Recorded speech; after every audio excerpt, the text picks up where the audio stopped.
आज हम बनाने जा रहे हैं एक ट्रेडिशनल पंजाबी डिश बॉली। इसे इंग्लिश में कोलोस्ट्रम कहते हैं।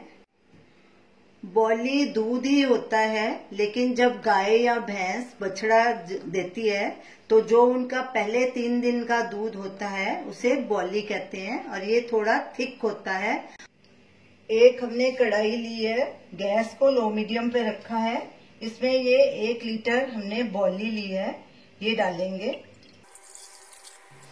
ये बॉली का कलर पीला इसलिए है क्योंकि ये गाय का दूध है। तो गैस को हमने लो मीडियम पे रखा है, लगातार कड़छी चलाएंगे और इसे उबलने देंगे। जैसे जैसे ये दूध गर्म होगा, उबाला आने के पास हो जाएगा तो ये पनीर की तरह फटना शुरू हो जाएगा।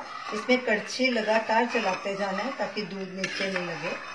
बॉली बनाने में बहुत कम इंग्रेडिएंट्स लगते हैं। चीनी, इलायची भी ऑप्शनल है, अगर आप डालना चाहें तो डालें, नहीं तो स्किप भी कर सकते हैं। ये देखिए दूध गाढ़ा होना शुरू हो गया है, कड़छी लगातार चलानी है, नीचे नहीं लगना चाहिए बिल्कुल भी। ये बॉली बहुत जल्दी बन जाती है। ये देखिए दूध फटना शुरू हो गया, हम साथ साथ आपको बताते जाएंगे। इसे थोड़ा और पकाएंगे। बॉली को बनते 7-8 मिनट हो गए हैं। ये देखिए काफी फट गई है, इसे थोड़ा सा और पकाएंगे। बॉली को पकते 10 मिनट हो चुके हैं। ये देखिए हमारी बॉली परफेक्ट बनी है।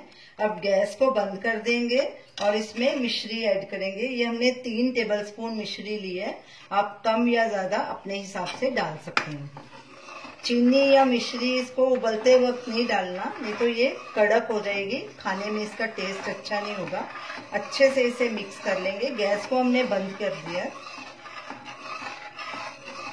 सर्व करने के लिए हमारी बॉली तैयार है। ये देखिए बिल्कुल परफेक्ट बनी है। ये इम्यूनिटी को भी स्ट्रॉन्ग करती है और लेडीज जिनके दर्दें होती हैं घुटने में, टांगों में, उनके लिए भी ये बहुत फायदेमंद है। तो आप इसे जरूर ट्राई कीजिए। इसे आप ठंडी या गर्म दोनों तरह से खा सकते हैं। हमें ठंडी पसंद है इसलिए हम इसे ठंडा होने देंगे, फिर फ्रिज में रखेंगे, उसके बाद सर्व करेंगे। इसे आप गरम गरम भी खा सकते हैं, बहुत टेस्टी लगती है। कोई इसमें ड्राई फ्रूट्स वगैरह डालने की जरूरत नहीं पड़ती। ये बहुत अच्छी स्वीडिश भी है। तो आप इसे जरूर ट्राई कीजिए और हमें अपना फीडबैक दीजिए और हमें बताइए कि आपको ये हमारी रेसिपी कैसी लगी। हमारे वीडियो को लाइक कीजिए, शेयर कीजिए, हमारे चैनल को सब्सक्राइब कीजिए। Thanks for watching. बॉली की मिठाई भी बन सकती है, जैसे कलाकंद या लड्डू वगैरह। तो हमने इसे बिल्कुल ट्रेडिशनल ढंग से बनाया है। ये सिंपल तरीका है और सर्व भी इसे ऐसे ही किया है।